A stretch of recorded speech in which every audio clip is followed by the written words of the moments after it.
भाई सबको राम राम। आज हम स्टार्ट करते चैप्टर 8 हम ये करेंगे आज। MSME in Haryana, meaning, role, performance and challenges. अब यहाँ जाते हैं। एमएसएमई का मतलब है micro small and medium enterprises. छोटे बीच के और बहुत छोटे उद्योग के बारे में है ये। इसमें हरियाणा में किस प्रकार से काम करते हैं, क्या क्या इनकी सहायता है हमारे हरियाणा को आगे पहुंचाने के लिए। देखो ये इंडस्ट्रीज़ जो है ना बहुत पहले से हैं।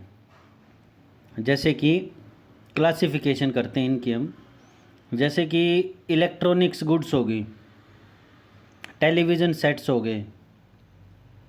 ये तो अभी मॉडर्न टेक्नोलॉजी आई है, लेकिन बहुत पहले से ये हमारे यहाँ पे हैं भारत में, हमारे हरियाणा में। जैसे कि बेल्ट का उद्योग हो गया, वो छोटा उद्योग है। कोई मटका बना रहा है कुमार, वो छोटा उद्योग है, वो इसी में आएगा माइक्रो स्मॉल मीडियम एंटरप्राइजेस में। अब इनकी हम परिभाषा देख लेते हैं, क्या क्या परिभाषा है। परिभाषा है 1 जुलाई 2020 को इसकी परिभाषा चेंज कर दी गई थी, उससे पहले कुछ और थी। तो हम 1 जुलाई 2020 की परिभाषा इसकी देखेंगे। Micro small and medium enterprises, फिर लार्ज आ गए, फिर कॉटेज इंडस्ट्रीज आ गई। इसमें क्या है माइक्रो में,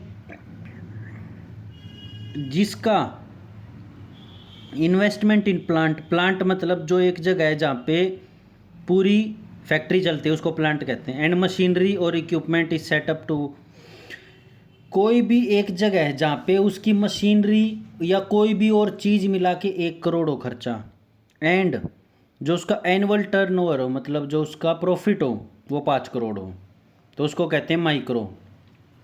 ठीक है। स्मॉल में जो मशीनरी का खर्चा हो 10 करोड़ और उसका एनुअल टर्नओवर हो, यानी कि सेल्स, एनुअल टर्नओवर मतलब सेल्स, मतलब कि किसी आदमी ने सेल्स करी 5 करोड़ की, सेल्स करी 10 करोड़ की, तो यानी कि 5 से 50 करोड़ है स्मॉल इसमें इंडस्ट्रीज़ में। यानी कि उसने 5 से ऊपर सेल्स करी और 50 करोड़ से नीचे सेल्स करी, यानी कि कोई चीज़ बेची। मीडियम मतलब उसकी जो मशीनरी और इक्विपमेंट है ना, वो तो है 50 करोड़ के, और जो उसने सेल्स करी यानी कि जो एनुअल उसका टर्नओवर है वो है 50 से लेके 250 करोड़ के बीच में, तो वो हो जाएगी मीडियम। अब लार्ज क्या है, 250 से ऊपर, सिंपल। अच्छा जी को, और ये इसकी डेफिनेशन याद रख लेना, सीधी आ सकती है। माइक्रो में कितने टर्नओवर है, स्मॉल मीडियम लार्ज में। Cottage and village industries, these are run either as whole time or part time occupation with the full or partial help with a member of the family। इसमें क्या है, जैसे कोई बंदा job करता है फिर घर आके अपने थोड़े बहुत मटके बना ले हैं, तो वो है पार्ट टाइम भी कर सकते हैं इसको, या कोई सारा टाइम में मटके बनाए जा है, या कोई और भी का कोई गुड्डा गुड़िया बना ले हैं, तो वो हो जाएगा फुल टाइम काम।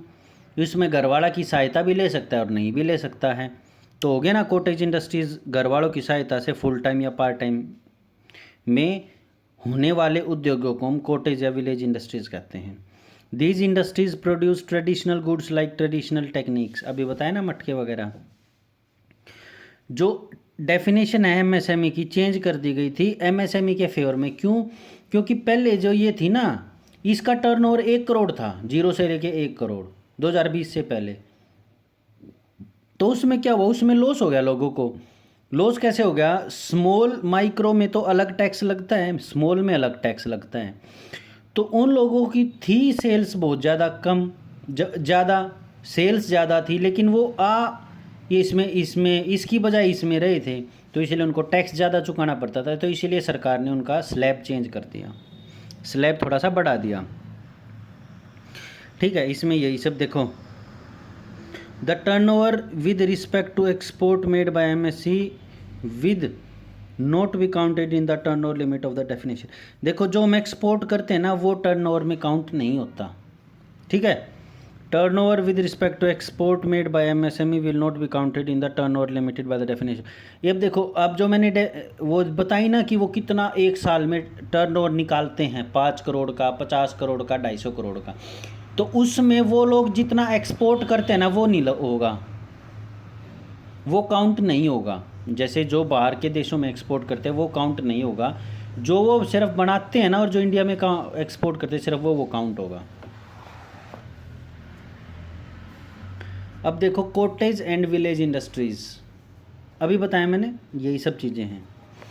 इसमें क्या था, इनकी सहायता के लिए फिस्कल कमीशन बनाया गया 49-50 में, जिसमें कॉटेज इंडस्ट्रीज़ को एक ऐसी इंडस्ट्री बताया गया जो रन या तो पूरे समय में की जाए या फिर कोई पार्ट टाइम जॉब के साथ में की जाए, फैमिली मेम्बर के साथ या फिर अकेले, ऐसी होती हैं कॉटेज इंडस्ट्रीज़।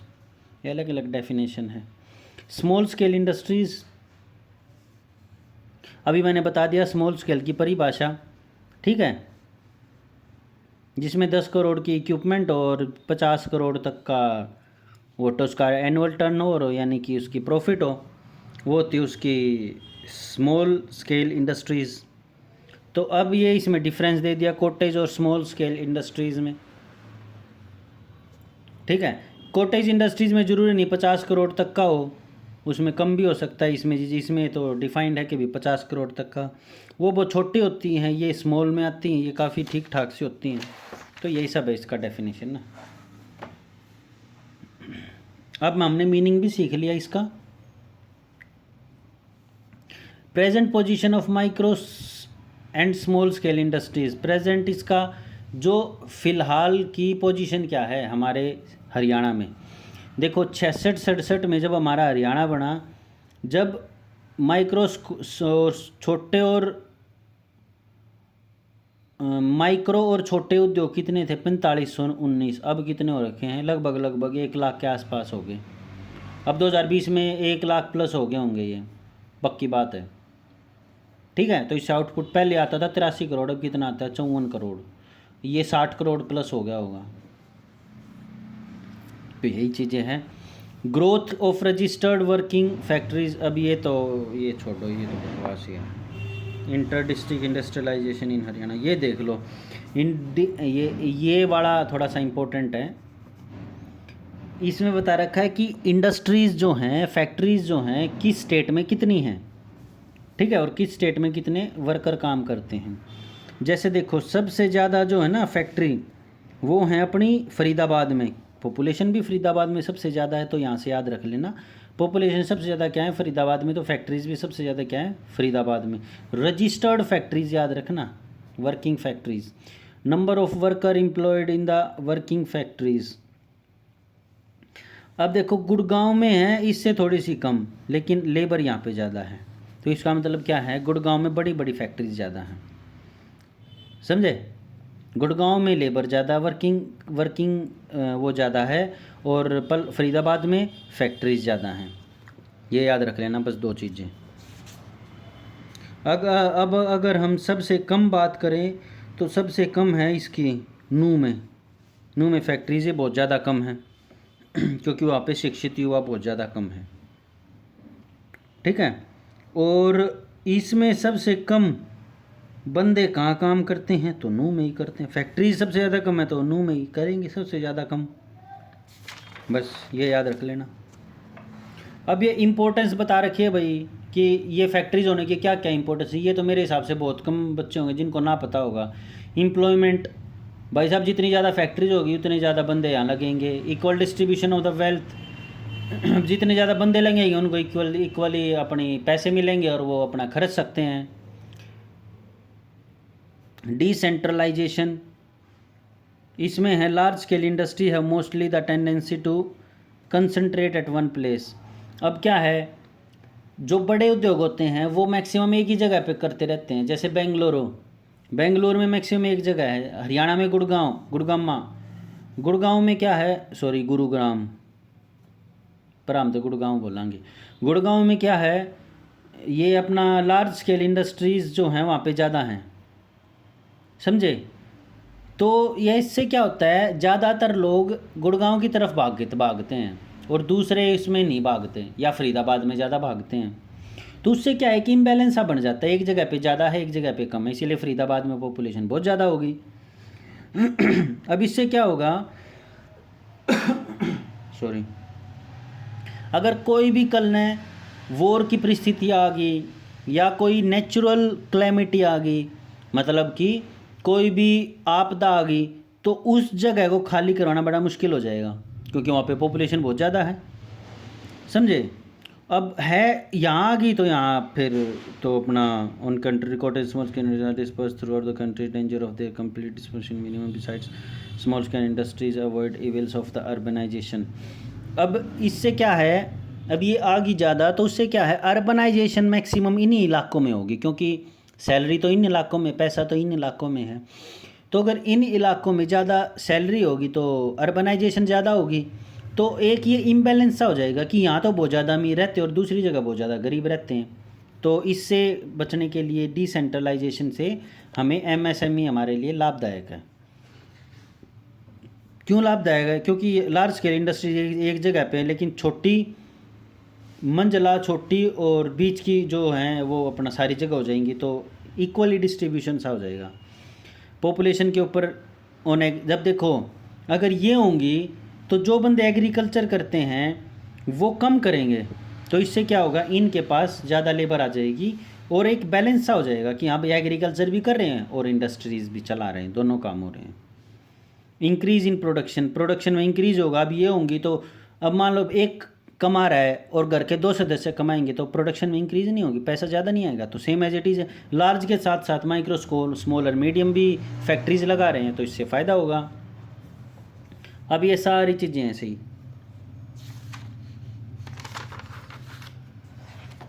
अब इन लोगों ने बता दिया प्रॉब्लम, अब देखो ये चैलेंजेस। अब हमने इनका रोल कर लिया, इनका चैलेंजेस देखते हैं। चैलेंजेस हैं, प्रॉब्लम्स हैं जो इनकी, वो है प्रॉब्लम ऑफ रॉ मटेरियल। अब इनको चाहिए भाई साहब रॉ मटेरियल, हर चीज़ को बनाने के लिए रॉ मटेरियल चाहिए। जैसे कि अगर हम कपड़े बनाते हैं तो उनका रेशम चाहिए, धागा चाहिए, तभी कपड़े बनते, नहीं तो नहीं बनेंगे। पेज बनाते हैं तो पेड़ ज़्यादा चाहिए, रॉ मटेरियल चाहिए, तो नहीं तो पेज नहीं बनेंगे, समझे।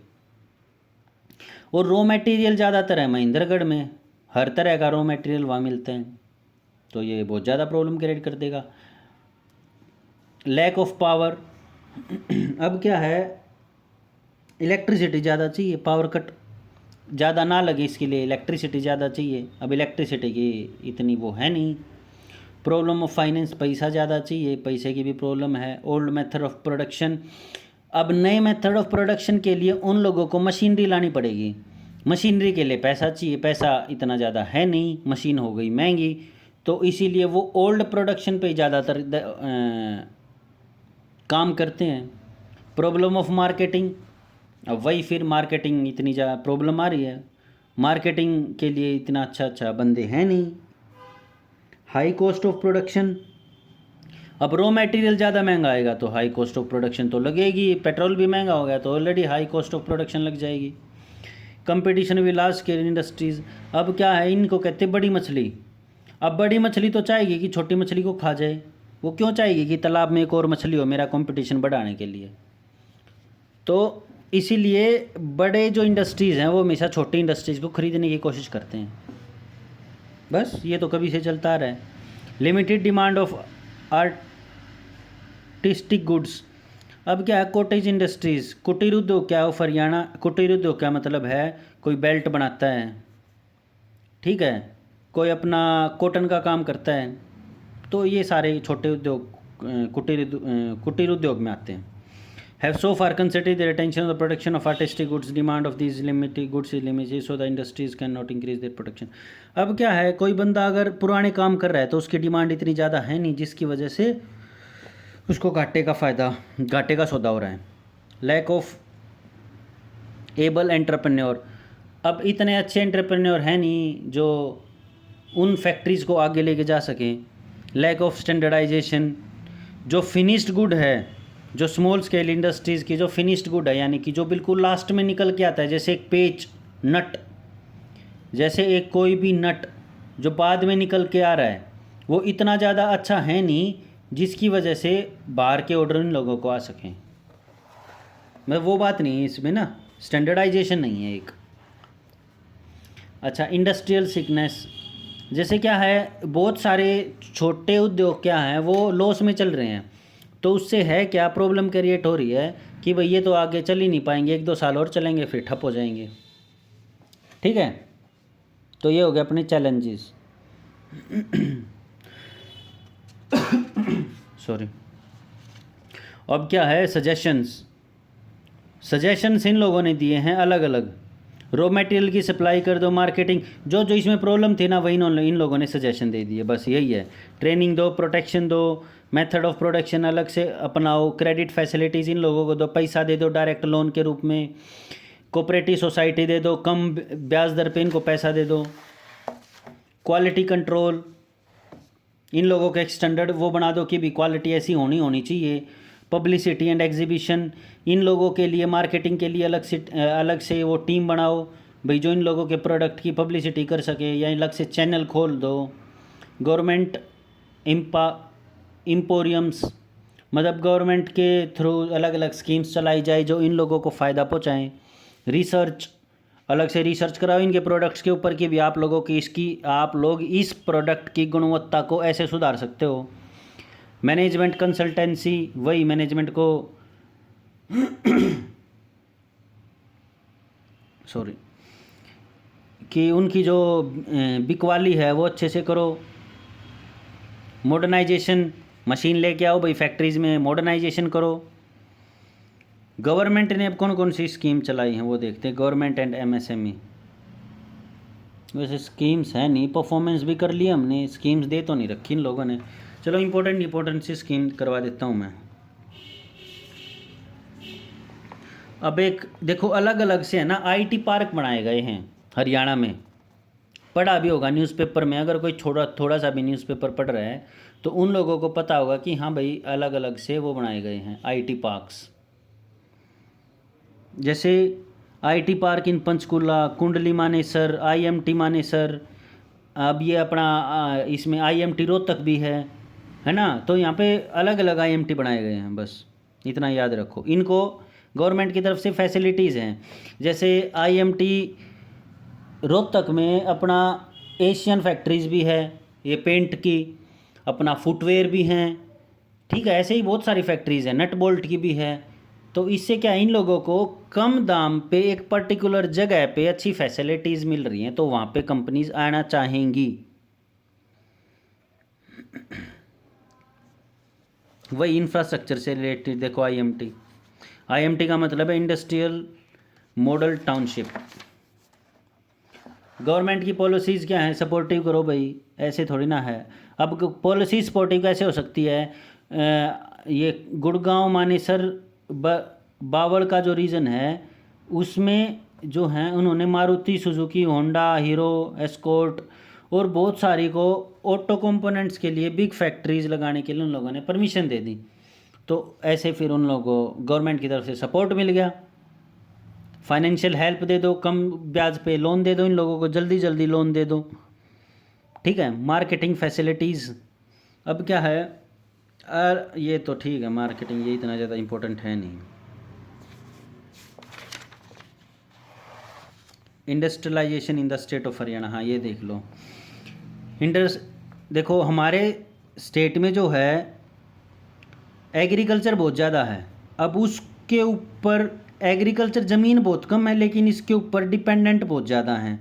तो इससे क्या हुआ है, इंडस्ट्रियल के ऊपर डिपेंडेंसी लोगों की इतनी ज़्यादा है नहीं, लेकिन व्यापार ये ज़्यादा क्रिएट कर सकता है लॉन्ग टर्म में देखा जाए तो इससे क्या है गवर्नमेंट अलग अलग से फैसिलिटीज़ चलाती हैं, ठीक है। जैसे कि enterprise promotion policy 2015, Haryana enterprises empowerment policy 2020 launch की गई।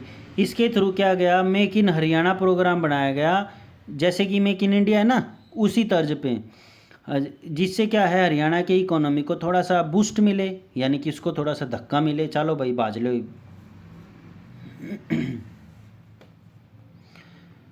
अब इसमें क्या है percentage of share industrial sector, देखो 1966-67 में जहाँ हमारे इंडस्ट्रियल सेक्टर की जो जीडीपी में परसेंटेज थी वो थी 20%, 20.5%, वही 19 से 20 में 32.8% हो गई। तो इससे फ़ायदा तो हुआ ना, समझे? यानी कि इसकी तरफ बंदे ज़्यादा आ रहे हैं अब, इंडस्ट्रीज़ की तरफ। अब क्या है, हरियाणा जो है सबसे बड़ा प्रोड्यूसर है किसका? क्रेन्स का। जो अपनी क्रेन नहीं होती, पीड़ा पंजा आजकल बहुत चाल रहा है, पीड़ा पंजा, passenger car, motorcycle, HF deluxe, tractor. अब इसका अपनी बुलेट का यो था, जहाँ पर बुलेट बनाया करती, वो लोग बंद कर बाच गए, बोले हरियाणा सरकार मारती इंसेंटिव ना देती। साइंटिफिक इंस्ट्रूमेंट्स, समझे? मतलब जो साइंटिफिक इंस्ट्रूमेंट होते हैं, जैसे हाइड्रोलॉजिस्ट यूज़ करते हैं, स्फाइगोमीटर यूज़ करते हैं, ऐसे ही जो अलग अलग इंस्ट्रूमेंट है वो भी हरियाणा में यूज़ होते हैं। सैनिटरी वेयर, बाइसिकल सोनीपत में है, रेफ्रिजरेटर्स, ठीक है, ये सारी चीज़। जैसे अपने पानीपत में हैंडलूम्स हैं वो भी यूज़ होते हैं। तो ऐसे ही फैक्ट्रीज़ हैं पूरे के पूरे हरियाणा में। स्ट्रॉन्ग इन अब क्या है, फैक्टर कंट्रीब्यूटिंग टू द, अब क्या, अब ये इस चीज़ में कह रहा है कि कौन कौन से फैक्टर हैं, यानी कि कौन कौन से रीजन्स हैं जिसकी वजह से हरियाणा में MSME को एक बूस्ट मिल रहा है, ग्रोथ मिल रहा है।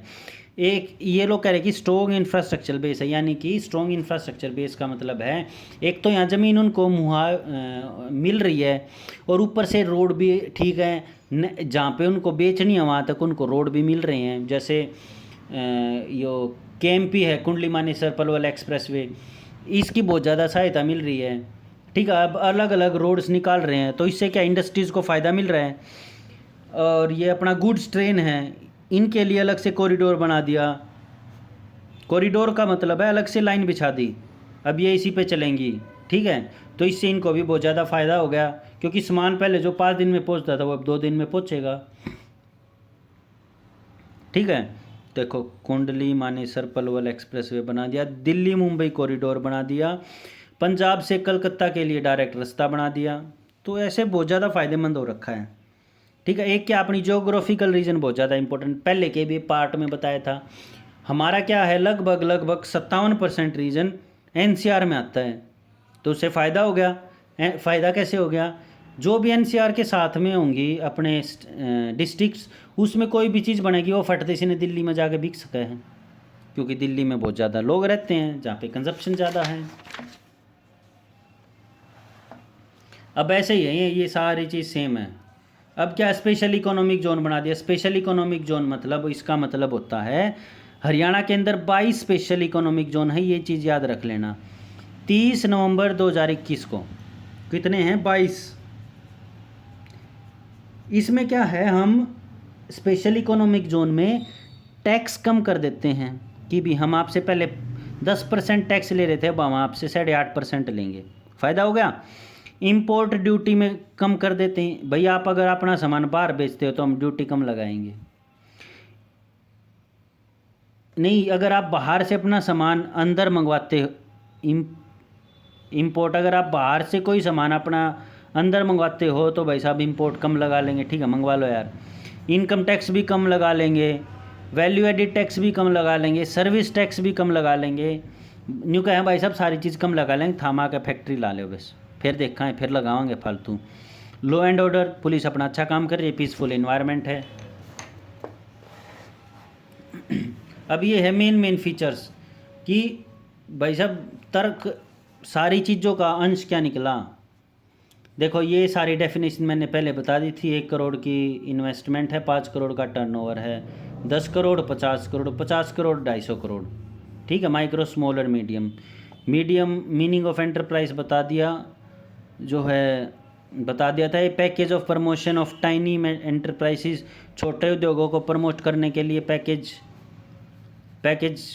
करना चाहिए, मतलब a separate package for the promotion of tiny is introduce, such enterprise are made eligible for various types of support on a continuing basis. On the other hand, small scale industries are mainly entitled to one time benefit like performance in land allocation, power connection।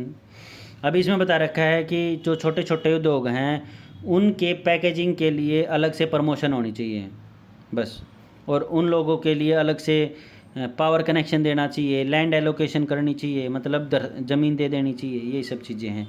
Infrastructure facilities जो हैं, infrastructure facilities की गई various industrial model के through, industrial estates के through, industrial cluster के through, जिसमें Haryana state industrial and infrastructure development corporation HSIIDC ये जो है स्टेट में हर जगह पे बनाया गया। इसमें क्या है, इन्वायरमेंट बनाया गया, टाउनशिप, इसके तहत अलग अलग टाउनशिप बनाई गई, क्लस्टर बनाए गए और इंफ्रास्ट्रक्चर की फैसिलिटीज़ प्रोवाइड की गई MSMEs को।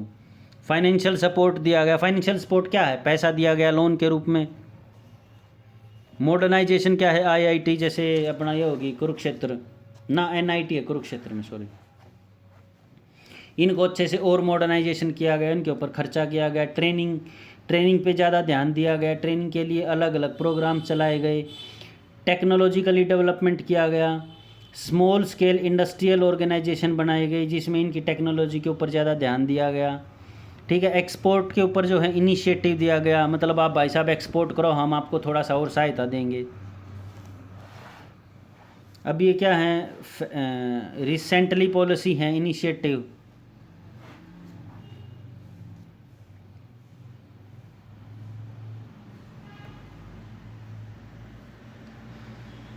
ठीक है, ये अपना सॉरी, पावर सप्लाई मिलती रहनी चाहिए। रिसेंटली जो फैसिलिटीज़ प्रोवाइड करी है गवर्नमेंट MSME को, पावर सप्लाई 24 घंटे मिल रही है, टाउनशिप बना दिए, स्पेशल इकोनॉमिक जोन बना दिए, और अपना यही है, GST में इनके साथ दे रही है, क्रेडिट गारंटी फंड दे रही है, और कोई ज़्यादा कुछ है नहीं। प्रोमिनेंट सेक्टर ऑफ, बस भाई यही है। अब देखो ये देख लो, ये बहुत ज़्यादा इंपॉर्टेंट है। हाँ ये ठीक है, सेंटर में आ रहा है। मेजर इंडस्ट्रियल क्लस्टर इन हरियाणा, ये बहुत ज़्यादा इंपॉर्टेंट है।